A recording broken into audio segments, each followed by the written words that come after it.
Bonjour à tous et bienvenue pour notre émission 0% foot. Cette semaine, il sera question de basket en fauteuil. Et pour cela, nous sommes allés à la rencontre du TIC, le Toulouse Invalid Club. Nous avons rencontré donc Jean-Louis Granzotto, un des entraîneurs, mais également Bertrand Liebmann, qui est le capitaine de l'équipe. C'est parti tout de suite. Si on devait faire un petit bilan de la compétition, vous terminez à quelle place et quelle est un petit peu votre réaction? Alors on va retenir l'essentiel, pas la défaite contre l'Italie. Non, l'essentiel c'est qu'on soit qualifié. On a fini premier du groupe parce qu'auparavant on avait battu Francfort, Izmir et Valladolid. Donc on était qualifié quoi qu'il arrive sur ce match-là. Est-ce que ça a été un facteur de déconcentration, un facteur de... Je ne sais pas, je ne pourrais pas vous la... voilà. Après je préfère perdre ici alors que je suis déjà qualifié. Et par contre figurer sur le podium dans les phases finales qui auront lieu en Espagne au mois d'avril. Donc justement, voilà, là c'était la première partie, ensuite il y a la deuxième partie. Ça représente, il y aura combien d'équipes et allez, quelles sont un petit peu vos ambitions? Alors en fait, donc, nous on finit la première du groupe, donc on va se retrouver dans la coupe Vergoen qu'on appelle. Et on va retrouver les 8 meilleures équipes européennes donc, à Mediba qui seront en deux groupes. Et il va falloir figurer dans les deux premiers pour pouvoir se qualifier pour les phases finales, enfin pour la demi-finale et la finale. L'objectif là-dessus, ça sera, je pense avec le groupe que j'ai, de figurer sur un podium. C'est l'objectif qu'on s'est fixé. Je pense qu'on en a les moyens, en sachant quand même qu'il va y avoir de grosses équipes étrangères. Mais voilà, on peut rivaliser, on doit rivaliser. Les garçons sont avertis. On a encore des échéances avec le championnat de France qui n'est pas terminé, puisqu'on est quand même premier du championnat à 3 journées de la fin.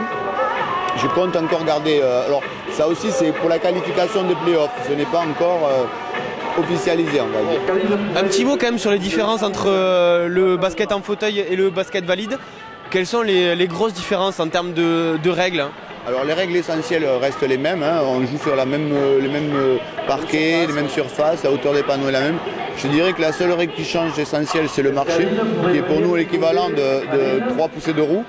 Et ensuite après on a les classifications des joueurs qui est un peu qui est différente des valides parce que chaque joueur est classé en fonction de son handicap.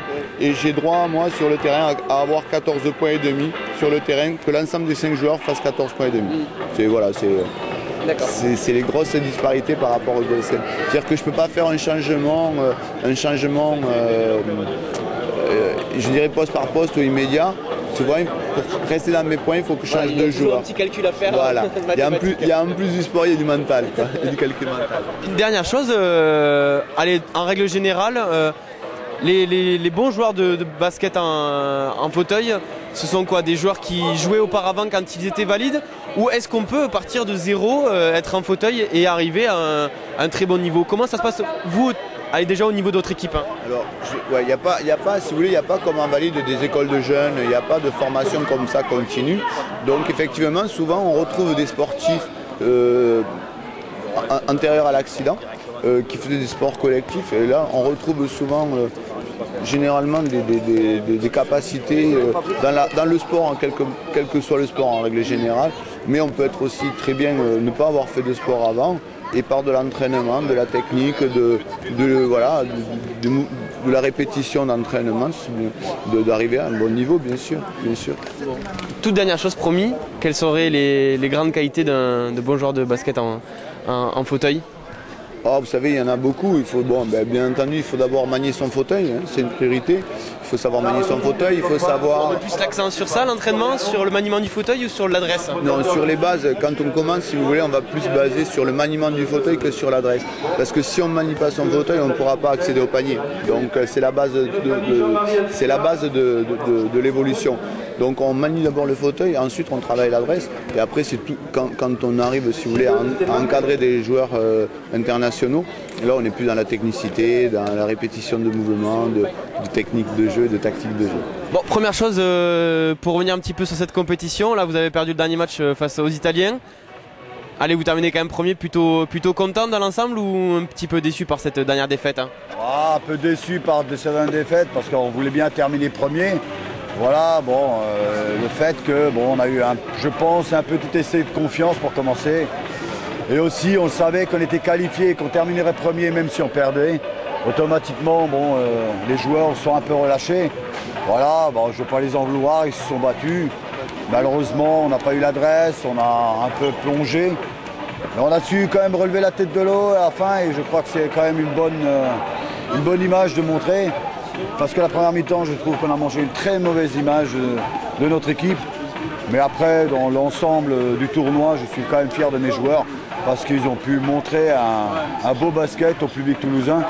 Et je crois que, voilà, que les gens voient un petit peu le niveau où on est et en espérant que dans le futur, les gens viendront un peu plus souvent nous voir jouer et qu'ils nous respectent surtout, pas comme un handicapé, mais comme un sportif. Bon, il y avait quand même 2-3 joueurs pas mal en face quand même, dans l'équipe italienne. Oui, tout à fait, oui, tout à fait.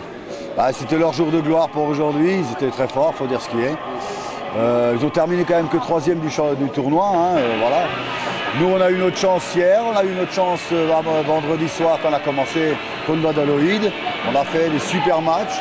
Voilà, ce matin, on est passé un peu à travers et eux, par contre, ils ont eu, là, comme on pourrait dire, ils étaient adroits, ils pouvaient jeter la balle du milieu de terrain, je suis sûr que ça rentrait. Voilà, ça fait partie du sport. Un petit mot quand même sur la suite de cette compétition européenne. Ça sera quand et qu'est-ce que toi tu as comme ambition là-bas? Eh ben, déjà, on sait qu'on va faire une Vergoven. Ça sera au mois de... Tout à fait. Il y a la Ligue des Champions, il y a la Vergoven. On fait la deuxième et on a entendu que Mo, qui est aussi français, participera aussi, qui se sont qualifiés. Voilà, pour nous, déjà, je pense que là, c'était un bon point d'être qualifié. Maintenant, je pense qu'avant de penser, parce que c'est quand même au mois de mai, l'objectif, c'est déjà essayer dans les 3 premiers, on est capable. On a encore montré que depuis 2 jours et demi qu'on est capable de faire des choses extraordinaires. Maintenant, il faut se reconcentrer, travailler, parce que la saison n'est pas encore loin d'être finie. On n'a encore rien gagné. C'est bien d'être premier du championnat, mais pour moi, je veux qu'on continue à travailler. Et la semaine prochaine, on a déjà la demi-finale de Coupe de France. Voilà, il y a encore pas mal d'échéances avant d'arriver au mois de mai.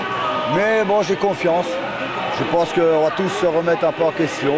On va travailler. Et comme on sait bien le faire quand on veut. Voilà, aujourd'hui c'était comme ça. Et il faut que ça arrive un jour. Je préfère que ça arrive aujourd'hui que ça arrive en plein milieu d'une demi-finale de Coupe de France. Un petit mot sur toi, personnellement, ta présence en équipe de France. Vous êtes plusieurs de cette équipe de Toulouse à être en équipe de France. Alors l'équipe de France, justement, quelles sont un petit peu les ambitions et les grosses compétitions qui arrivent? Déjà, on va avoir le championnat du monde à Birmingham au mois de juillet, début juillet. Voilà, on est 4, actuellement on est 3, mais on peut dire 4 sélectionnés. Pour l'instant, la sélection n'est pas entièrement terminée, parce que bon, le coach fait des recherches et voilà. Mais par contre, voilà, moi je suis un ancien qui était parti et qui est revenu. Ça veut dire qu'encore je tiens la route, hein, comme on dit, hein. Papy fait de la résistance. Mais c'est bien parce que c'est une double motivation pour moi, pour me remotiver et en même temps ça fait du bien pour mon club. Et en plus, bon, je suis avec un groupe qui tient la route. Et en plus, on représente notre club qui est Toulouse, en ayant quand même 3, je dirais même 4 actuellement internationales. Voilà, avec 2 espoirs. Alors bon, pour l'objectif, c'est déjà de travailler. Je pense qu'on est capable d'arriver jusqu'en quart de finale. Et ça, c'est sûr. Maintenant, bon, voilà, le sport fait que, voilà, des fois... on veut passer ces quarts de finale parce que ça fait tellement longtemps. Moi, je suis en équipe de France, j'ai été depuis exactement 95. J'ai arrêté en 2005, j'ai repris il y a 1 an et demi, 2 ans maintenant. Voilà. Et mon objectif, c'est quand même de tous les championnats du monde que j'ai fait. Entre les Jeux et les championnats du monde, on est toujours resté coincé en quart de finale. Alors mon objectif, ce serait vraiment fantastique de passer ces quarts de finale et d'enfin atterrir dans les 4 premiers du mondial. Et je crois qu'on a le potentiel. Bon. Une dernière chose, pour toi, une saison réussie, ça serait quoi? Allez, le minimum pour qu'à la fin de la saison, on se retrouve et tu me dises ma saison, elle est réussie. Déjà, moi je pense que sur 3 objectifs qu'on est actuellement, Coupe de France, maintenant Vergoven parce qu'on vient de se qualifier, le championnat, je pense que la première des choses, c'est avoir à nouveau ce titre de champion de France que j'ai acquis déjà quelques fois. La Coupe de France, mais ce serait bien d'avoir au moins dans les 3 premiers une médaille en Coupe d'Europe. J'en ai eu une et j'en ai eu 2, la Ligue des Champions. avec Meaux, j'en ai eu une avec Mulhouse, et je voudrais bien une fois en avoir une avec Toulouse. Mais bon, on va pas s'enflammer. Bonjour Paul, on se retrouve donc pour notre chronique rugby de 0% foot. Ça y est, c'est la rentrée, c'est le grand retour après les élections régionales. Alors aujourd'hui nous allons faire un petit tour donc comme d'habitude du championnat amateur, des championnats amateurs.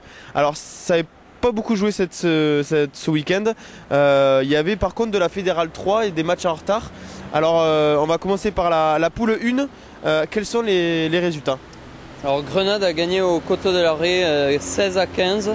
Donc les Coteaux de l'Arrêt, c'est le dernier qui est relégable et qui sera sûrement relégué puisqu'ils sont trop en retard. Et Grenade y a gagné difficilement 16-15 et remonte à la 5e place du classement. Tandis que dans l'autre match de la poule, la Salvetat a battu Julian sur le score de 15-9. Donc ça c'est un très bon résultat pour les Salvetins qui se repositionnent très favorablement en vue du maintien puisqu'ils remontent à la 9e place. Juste derrière Julian et devant Riom. Donc finalement on va dire pour le club de la Salvetat Plaisance, allez, ça sent bon le maintien. Pour un promu, ça sera déjà une bonne chose. On va dire que ça sent bon le maintien, surtout parce que le RCSP gagne les matchs importants, puisque le week-end dernier ils recevaient EOS, ils ont battu EOS. Là ils ont battu Julian, donc deux équipes qui visent le maintien. Alors il y a bien évidemment d'autres poules. En poule 3, quels sont un petit peu les résultats? Muret a battu l'Andorre 40-15 et se repositionne pour la montée pour les phases finales puisqu'ils sont actuellement 3e. Et enfin il y avait la poule 4 pour finir avec cette Fédérale 3. Alors là il était question notamment du TUC. Alors quels sont un petit peu les résultats? Alors le TUC a perdu à Pamiers sur le score de 31-17 et reste 9e, donc assez loin de la zone de relégation. Ils ont un matelas assez confortable. Et ensuite dans la même poule, donc Balma a battu Saint-Jury 14-12 et là c'est pour jouer les premières places puisque Balma se repositionne en 3e place de la poule. Alors donc ça c'était pour le rugby amateur. Il y avait aussi le championnat professionnel, top 14 et Pro D2 qui se jouait durant les matchs du tournoi destination. Malheureusement, on le sait depuis le week-end dernier, Albi qui ne se maintiendra pas en top 14, c'est pas une grande surprise puisqu'on l'avait annoncé. Mais là, en termes de points, c'est désormais officiel. Alors, un petit mot sur Albi, il va falloir reconstruire l'année prochaine. Oui, reconstruire. Donc Albi sportivement est relégable et relégué officiellement. Par contre, ce n'est pas fini au niveau administratif et financier puisqu'il y a des clubs comme Montauban et Bourgoin qui sont vraiment pas bien à ce point de vue, mais il y aura peut-être un club rétrogradé, mais sûrement pas deux. Donc on peut dire qu'Albi est en Pro D2. Ils ont à reconstruire puisque Eric Béchu a annoncé son départ d'Albi. Il a trouvé un accord avec les dirigeants. Il n'avait plus le soutien de son président et des joueurs, donc il a préféré quitter le club. Donc Albi se retrouve un peu orphelin puisqu'il était là depuis 11 saisons. Il a notamment fait monter le club de Fédéral 1 à top 14 avec 3 finales perdues en Fédéral 1 et en Pro D2 une finale d'accession la saison dernière puisque le club était redescendu administrativement, il les a fait remonter sportivement. Et voilà, après 10 saisons de réussite sportive, sur sa première saison finalement de défaite, il s'en va d'Albi. Donc Albi à reconstruire beaucoup puisque pas mal de joueurs partent comme Pierre-Gilles Lacafia qui a signé au Stade Toulousain. Et donc c'est vrai que pour Albi ça va être compliqué de terminer cette saison puisqu'il reste 4 matchs et de reconstruire quelque chose de solide pour la saison prochaine qui sera pas facile en Pro D2. Alors du coup, ça peut être une fin de saison un peu triste pour les Midi-Pyrénéens si donc Albi va très certainement descendre, à moins que d'autres clubs le descendent administrativement parlant.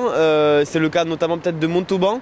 Allez, on va dire peut-être bonne nouvelle, il y en a d'autres qui vont certainement remonter. C'est le cas peut-être d'Agen. Ça sera un peu ça la bonne nouvelle dans l'histoire? Oui, parce que je pense que Montauban n'est pas condamné, mais pratiquement financièrement. Même s'ils se maintiennent sportivement, ça sera vraiment très très dur de se maintenir financièrement. Et donc je pense qu'ils ont de grandes chances de descendre. Par contre, en effet, Agen est très bien positionné pour remonter en top 14, même si depuis un mois et demi, sportivement, ils sont un peu moins bien. Ils ont fait un début de saison fracassant et là, ils s'essoufflent un peu. Et ça sera dur, mais je pense qu'ils monteront soit directement, soit par les phases finales. Voilà, c'était donc 0% foot consacré au basket en fauteuil. On se retrouve dès la semaine prochaine pour un nouveau numéro. Au revoir.